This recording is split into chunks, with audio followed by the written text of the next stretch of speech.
90 minutes business, l'invité.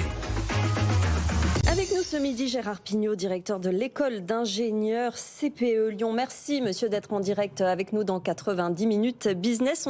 On va parler de microélectronique aujourd'hui parce que vous ouvrez une filière, une formation de 3 ans, on va y revenir. On va un petit peu rappeler l'essence même de la microélectronique. Elle est présente partout, dans un nombre incroyable de secteurs, Gérard Pignot.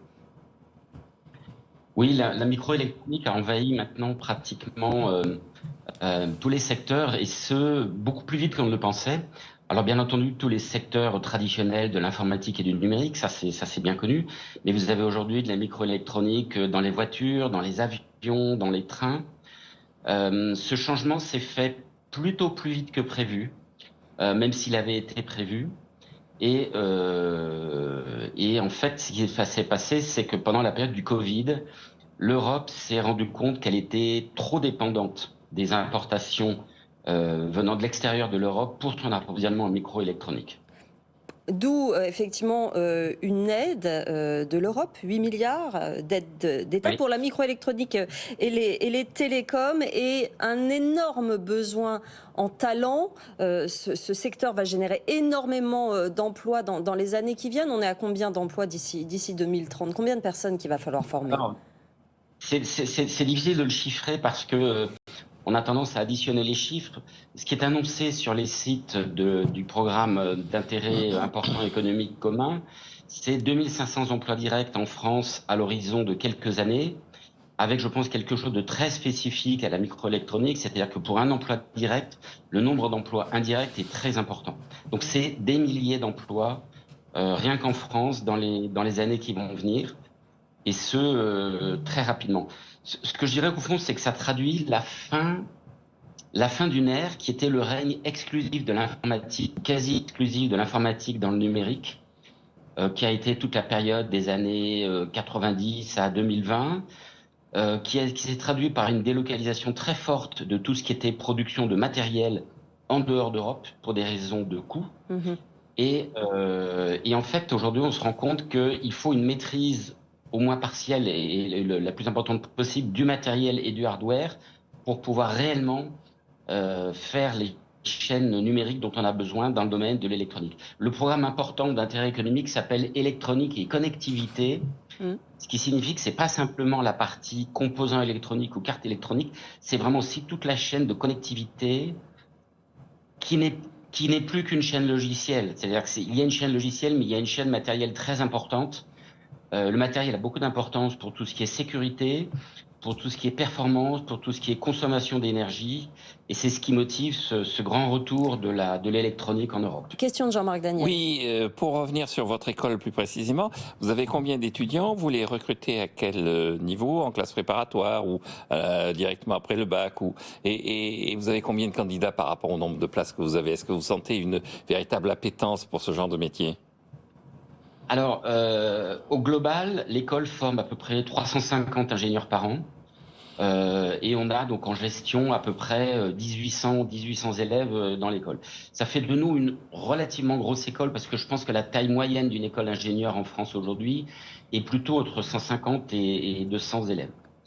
Alors les recrutements, on a plusieurs types de recrutements. En fait, on a tous les types de recrutements qui existent, essentiellement parce que nous sommes le résultat de la fusion de 2 écoles. Nous sommes ce qu'on appelle une start-up centenaire, puisque nous sommes le résultat de la fusion de 2 écoles dans les années 90, donc c'est très récent avec un esprit start-up, mais les 2 écoles qui ont fusionné étaient presque centenaires.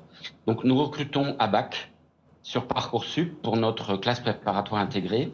Nous recrutons après prépa sur le concours commun des INP, qui à notre époque, Jean-Marc Daniel, devait s'appeler le concours des ENSI, je pense. Oui, de mon temps, enfin de notre temps, oui, ça s'appelle les ENSI. De notre temps, oui. Et également, nous recrutons pas mal d'élèves de filières universitaires provenant de DUT, de BUT ou de licence. Comment les attirer, ces étudiants, ces candidats, dans votre nouvelle formation que vous ouvrez spécifiquement sur la microélectronique? Comment attirer ces candidats à avoir de l'attractivité? Comment attirer les femmes aussi dans ce secteur? Ah, c'est une difficulté. Alors, de façon générale, on a été extrêmement rapidement puisque on a eu une accréditation par la commission des titres d'ingénieur, je vous rappelle, qui autorise les écoles à délivrer le titre d'ingénieur. En décembre 2022, on a fait pas mal de communication, on a été aidé par des partenaires entreprises. C'est une filière qui est en alternance, ce qui signifie que les élèves vont passer la moitié de leur temps à l'école et l'autre moitié dans une entreprise. Et ça, c'est assez attractif pour beaucoup de jeunes parce que ça signifie qu'il n'y a pas de frais de scolarité et les jeunes sont même payés pendant leur formation.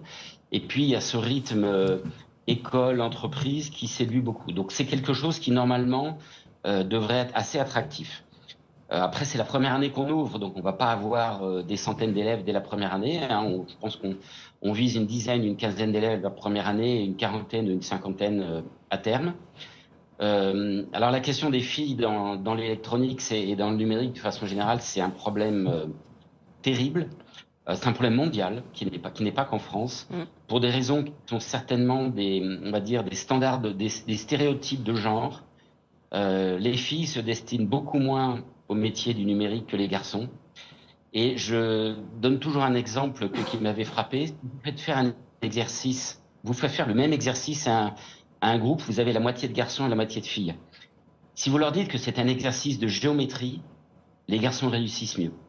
Et pour le même exercice, si vous dites que c'est un exercice de dessin, les filles réussissent mieux. Ce qui veut dire que ces stéréotypes de genre, ils viennent vraiment très tôt dans l'éducation. Exactement, Nous, c'est une réponse à... On a des filles... Oui, allez-y. Oui, je voulais dire qu'on a des filles qui réussissent formidablement dans le secteur du numérique de l'école, puisque la nouvelle présidente du syndicat d'informatique Numéum est Véronique Turner, qui est une femme créatrice d'entreprise et qui est une ancienne de CPE. Très rapidement, pour terminer, la formation est intéressante. Il faut former de plus en plus d'ingénieurs en microélectronique. Est-ce que la valorisation de ces métiers est assez importante aujourd'hui? Les salaires, en quelque sorte. Oui, alors, je ne peux pas vous donner les salaires d'embauche aujourd'hui parce qu'on sortira les premiers ingénieurs dans 2 ans, 3 ans.